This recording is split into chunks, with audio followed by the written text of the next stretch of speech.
Ibu dan Bapak, bagaimana perjalanan dalam proses perencanaan berbasis data sejauh ini? Setelah proses identifikasi dan refleksi, maka Bapak dan Ibu sampai pada tahap menentukan kegiatan-kegiatan untuk membenahi akar masalah yang ada di satuan pendidikan Bapak dan Ibu. Pada 2 video sebelumnya, Ibu dan Bapak sudah mempelajari proses benahi pada masing-masing satuan pendidikan, baik PAUD maupun Dikdasmen. Dalam lembar rekomendasi perencanaan berbasis data Dikdasmen maupun lembar perencanaan berbasis data PAUD, Ibu dan Bapak dapat menemukan sejumlah rekomendasi kegiatan benahi untuk tiap akar masalah yang ada. Setiap satuan pendidikan dapat menentukan kegiatan untuk membenahi akar masalahnya.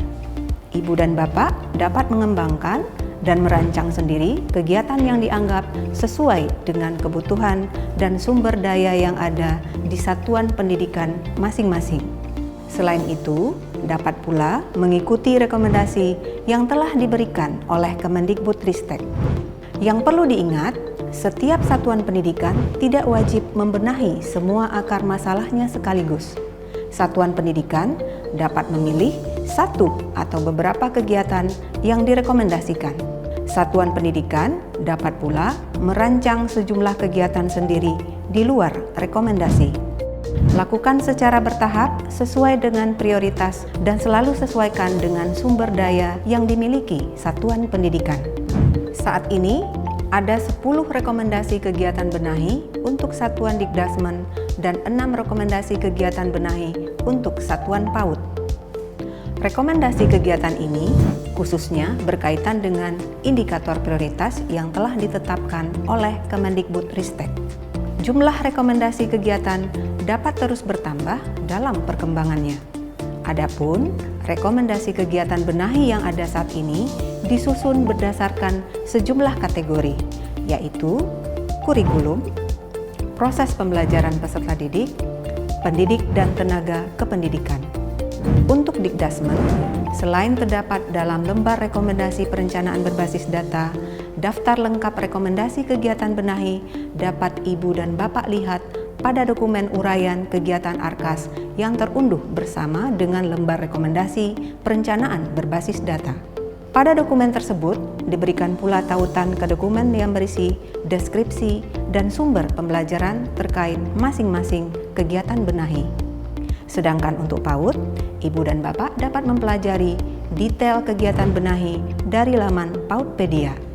Jika Ibu dan Bapak cermati, baik untuk Dikdasmen maupun PAUD, rekomendasi kegiatan benahi sifatnya umum dan masih dapat dikembangkan dan disesuaikan dengan kondisi dan kebutuhan satuan pendidikan. Mari kita ambil contoh kasus dari Sekolah Bu Hesti, SMP Cahaya, yang kita bahas pada video sebelumnya.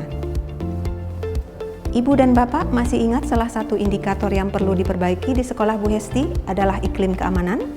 Dari hasil rapor pendidikan, Bu Hesti mendapatkan informasi terkait beberapa akar masalahnya, yaitu kesejahteraan psikologis peserta didik, kesejahteraan psikologis pendidik, perundungan, hukuman fisik, kekerasan seksual, dan narkoba. Dari 6 akar masalah tersebut, ada 3 akar masalah yang nilainya masih rendah di Sekolah Bu Hesti, yaitu hukuman fisik masih rawan, kekerasan seksual masih rawan, dan narkoba masih rawan.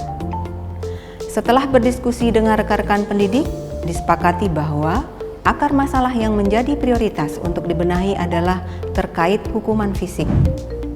Berikut daftar rekomendasi benahi yang diperoleh Sekolah Bu Hesti untuk akar masalahnya tersebut.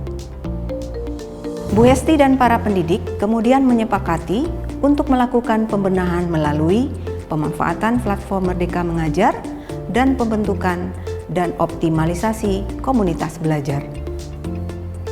Selain 2 kegiatan benahi di atas ide sejumlah rekan pendidik, mereka akan mengadakan kegiatan tambahan, baik yang ditujukan untuk pendidik maupun untuk peserta didik. Untuk pendidik, Sekolah Bu Hesti akan mengadakan kegiatan menonton dan diskusi film bertema contoh penerapan disiplin positif. Kegiatan ini dapat menjadi salah satu sub kegiatan yang menjadi bagian dari komunitas belajar. Untuk peserta didik, akan diadakan kompetisi pembuatan film pendek terkait penerapan disiplin positif. Harapannya, kegiatan ini juga dapat memantik sikap kritis peserta didik dan kepekaan terhadap isu-isu terkait yang ada di sekolah. Kepala Satuan Pendidikan dan rekan pendidik juga nantinya dapat melihat sudut pandang peserta didik terkait penerapan disiplin di sekolah serta bagaimana berbagai elemen sekolah dapat bekerja sama untuk mewujudkan disiplin tanpa kekerasan fisik. Ibu dan Bapak, dari contoh di atas, kita dapat melihat bahwa Sekolah Bu Hesti mengikuti sekaligus mengembangkan rekomendasi kegiatan benahi yang diberikan oleh Kemendikbudristek. Dari poin kegiatan benahi yang sama, bisa saja setiap satuan pendidikan menerapkan dan mengembangkannya secara beragam sesuai dengan kebutuhan dan kapasitas masing-masing.